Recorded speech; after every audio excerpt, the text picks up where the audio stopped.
పెళ్ళైనా పండగైనా వేడుక ఏదైనా పట్టుచీరల ప్రత్యేక వేదిక వారాహి సిల్క్స్. కర్ణాటక స్టేట్లోని బెంగళూరు నగరం అకాల వర్షాలతో అతలాకుతలమైంది. అనేక ప్రాంతాలు నీట మునిగాయి. భారీగా వర్షపు నీరు నిలిచిపోవడంతో ప్రజలు తీవ్ర ఇబ్బందులు ఎదుర్కొంటున్నారు. బంగాళాఖాతంలో ఏర్పడిన ఉపరితల ఆవర్తనం మరింత బలపడి అల్పపీడనంగా మారింది. తీరం వైపు తరుముకొస్తుంది. దీని ప్రభావంతో ఏపీ, కర్ణాటక, తమిళనాడులలో భారీ వర్షాలు పడుతున్నాయి. ఉరుములు, మెరుపులతో కూడిన వర్షాలు కురుస్తున్నాయి. బెంగళూరు పైన దీని ప్రభావం ఎక్కువగా కనిపించింది. 4-5 రోజులుగా ప్రతి సాయంత్రం పూట ఈదురుగాలులతో కూడిన భారీ వర్షాలు బెంగళూరులోనూ పలకరిస్తున్నాయి. ఆదివారం దీని తీవ్రత మరింత పెరిగింది. సాయంత్రం మొదలైన భారీ వర్షం రాత్రంతా కుండపోతగా కురిసింది.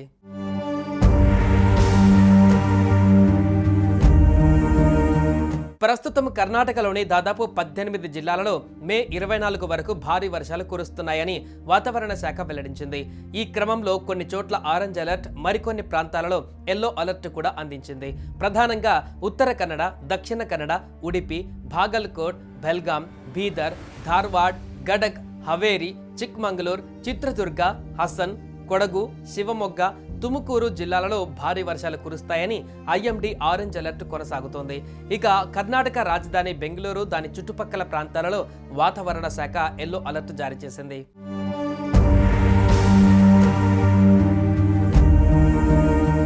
తెల్లవారుజామున 6 గంటల వరకు బెంగళూరు దక్షిణ ప్రాంతంలోని కంగేరిలో అత్యధిక వర్షపాతం నమోదైంది. ఒక్క రాత్రిలో 132 మిల్లీమీటర్ల వర్షం కురిసింది ఇక్కడ. ఇక చామరాజనగర్లో 130 మిల్లీమీటర్లు, ఎన్ఎండిసి క్యాంపస్ దగ్గర 125.8, సోమశెట్టి హల్లి 119.5, మాదనాయకన్న హల్లి 116.5, యలహంక, చౌడేశ్వరి 103.5 మిల్లీమీటర్ల మేర వర్షం కురిసింది.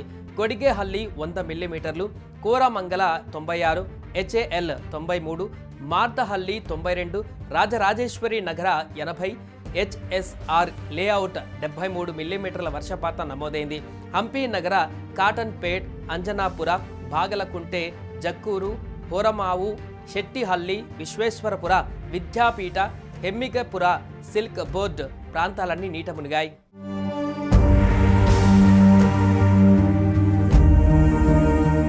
గత 3-4 రోజులుగా కురుస్తున్న వర్షాలతో ప్రజలు ఆఫీసులకు వెళ్లడానికి సైతం ఇబ్బందులు ఎదుర్కొంటున్నారు. బెంగళూరు వాసులు అనేక చోట్ల రోడ్లపైన భారీగా వర్షం నీరు నిలవడంతో అస్తవ్యస్తంగా మారడంతో ఇబ్బందులు పడుతున్నారు వాహనదారులు.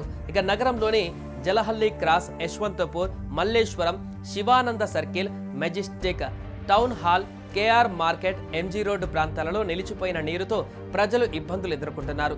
అనేక చోట్ల ఇళ్లలోకి సైతం భారీగా వరద నీరు చేరుకుందని అక్కడి వారు చెబుతున్నారు. ఒక్కసారిగా పడిన వర్షాలతో సందుల్లో, అపార్ట్మెంట్ సెల్లార్లలో నీరు మోకాళ్ల లోతు వరకు నిలిచిపోయింది.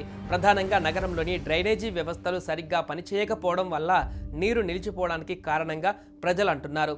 దీంతో సందులు నీటి సరస్సులుగా కనిపిస్తున్నాయి. అయితే వాస్తవ పరిస్థితులను తెలుసుకునేందుకు లోకల్ ఎమ్మెల్యే బి బసవరాజ్ జేసీబీపై ప్రభావిత ప్రాంతాలలో పర్యటించారు. అయితే వర్షాల ప్రభావం మరికొన్ని రోజులు మిగిలే ఉండడంతో ప్రజలు కనీస అవసరాలకు కూడా ఇబ్బందులు ఎదుర్కొంటున్నారని ఆవేదన వ్యక్తం చేస్తున్నారు. సుమన్ టీవీలో మీ పర్సనల్ అండ్ బిజినెస్ ప్రమోషన్స్ కోసం కింది నెంబర్కి కాంటాక్ట్ చేయండి.